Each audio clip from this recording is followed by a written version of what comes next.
Just having capability or having the right skill set and entering to an organization is not what organizations are looking at right now. They're looking at what are the kind of people entering in the organization. Are they culturally fit for us or not?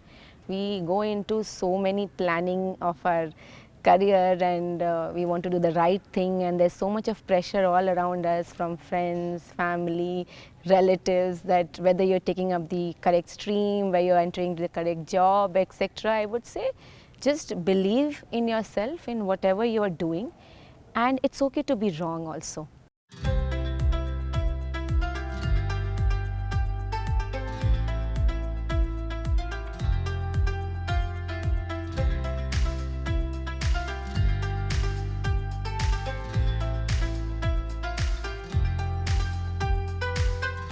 Alright, so welcome to yet another interesting video. Right now I'm sitting with an alum member of IMT Hyderabad. She has stepped out of Calcutta only to be part of this particular institute, and it's been 7 years that she has graduated from this institute and has been working in Hyderabad. Welcome Aiman here. Hi. In this conversation. Welcome to Inside IM.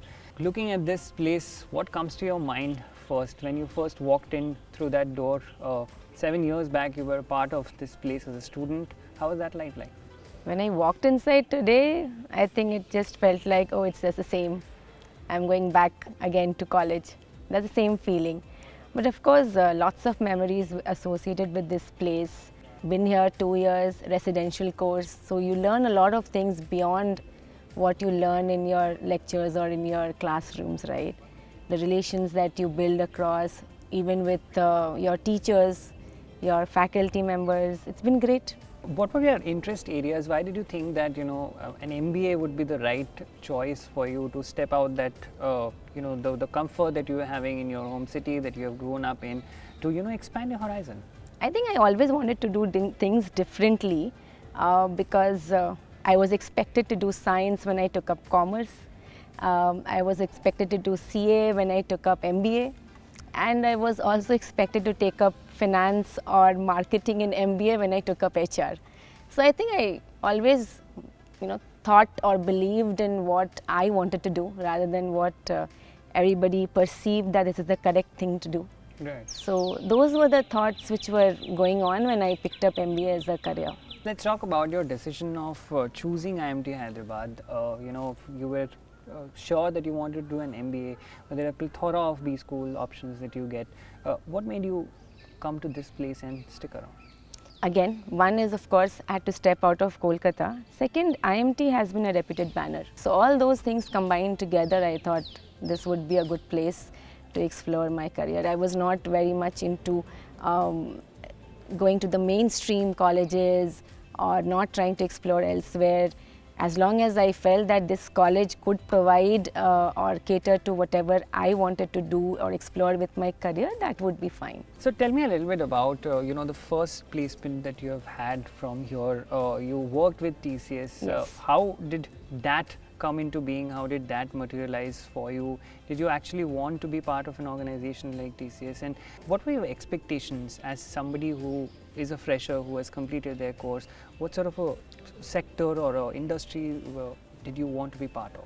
So yes, TCS was one of the preferred choices. Entering there as a fresher would have been great, and we had a lot of people who wanted to be a part of it, and we knew that TCS would come and pick up only a couple of them. So it was a lot of competition, it was a lot of talks, I still remember, and all of us lined up outside when the interview was happening. At that time also again, so there were people who had a lot of experience than me, and there was thoughts that okay, who will get through, how will it happen, will I get through at all or not, what would be the next if I don't get through. All those things happened, and we knew TCS would pick up too. So again, the same thought process came into me, and I just went in.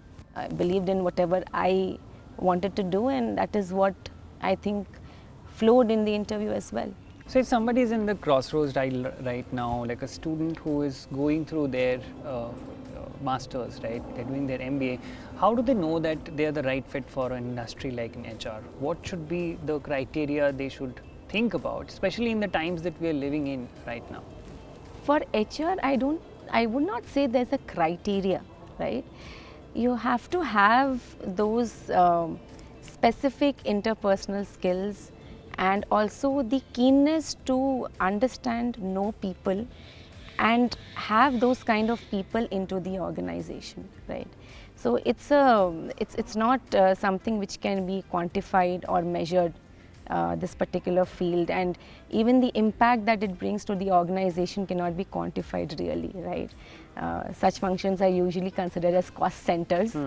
But for an evolved organization, they would definitely understand how important that particular field is.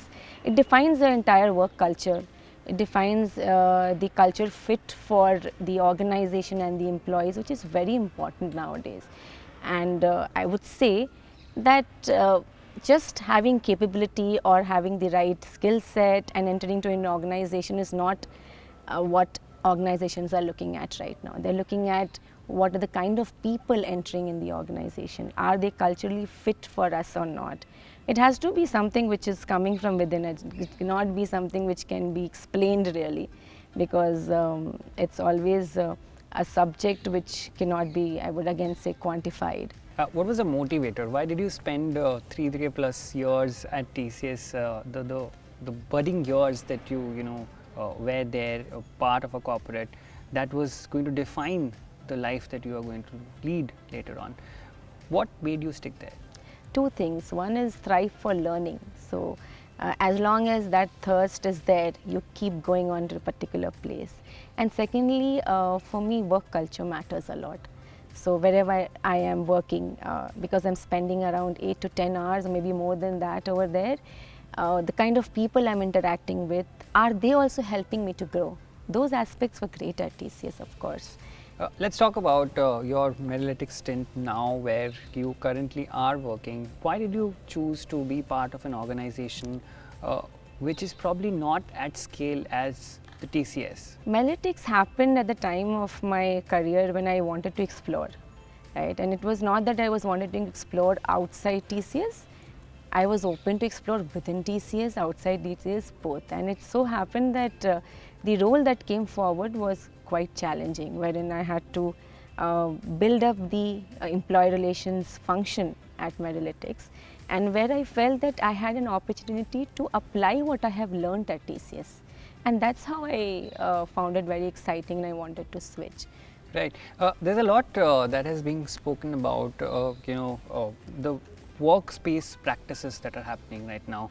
A lot of people are getting into moonlighting, a lot of people want to have a hybrid setup, a lot of people don't want to go to office at all. And these are challenges that HR managers of today and tomorrow need to face, right? And there's no looking away from it. In such a dynamic space that you are in, how should HR managers prepare themselves for the challenges that are upcoming? I think we have to just keep evolving as we go. So when COVID hit, right, and the mainstream approach of the HR welcoming new joiners or having induction, doing onboarding, etc., totally changed into a virtual mode. And if you can evolve quickly, if your practices are such that allow you to evolve quickly, I think the HR ecosystem can thrive through that. But if it is not so in a particular organization, wherein you will not have opportunities to evolve or you don't have that support, it can be a leadership support, it can be a technology support, that is that place where the HR ecosystem gets stuck, and then you are just doing the mainstream HR and you are not being able to do or match up to what others are doing, right? So the Aiman who walked in here 7-8 years back to the Aiman right now sitting here looking back at her own journey, what has changed primarily? I think the Aiman that walked in here and the Aiman that walked out of here within 2 years, poles apart, much more confident, believer in herself, knows what she wants to do, has a lot of clarity in life. I think those things came from IMT, I would say. And if you're in the right space or in the right set of people, it shapes your personality truly. And that is something which we should do while we are at residential courses, right? And MBA, if it is not residential, I think most part of the learning is not covered, because it's not about books. I think it's not about the concepts that you learn. There's a lot of things that you learn beyond that, in your classrooms, among your friends, with your faculties. Those aspects is something which I think shaped my career greatly. One final piece of advice before we end our conversation today to the students who are looking at you. We go into so many planning of our career, and we want to do the right thing, and there's so much of pressure all around us from friends, family, relatives, that whether you're taking up the correct stream, whether you're entering the correct job, etc. I would say just believe in yourself, in whatever you are doing, and it's okay to be wrong also. You don't have to have that pressure all the time on you. If you made a mistake in your career or while choosing a particular stream, it's okay. You have the entire life. You can redo it. At least you will know you don't have to do this particular thing. But if you believe in doing something, I think you'll make a way out of actually achieving it. Superb. Thank you very much, Aiman, for taking out time. I know that you have commitments at your office as well and you have to go back. But I would recommend that you definitely spend some more time here and see the sunset. I am saying this because I'm sure it's a beautiful one here. If you learned something from this journey, do tell us in the comment section what you liked most. If you have any questions, do tell us what those questions are, and we might just forward it to Aiman to answer. To know more about this institute, there's a link in the description. You can go check that out, and do share this video if you found this valuable. Thank you once again, Aiman. It was nice having you here. Thanks, Paul. Great pleasure to come back here. Lovely. Thank you Thank you very much.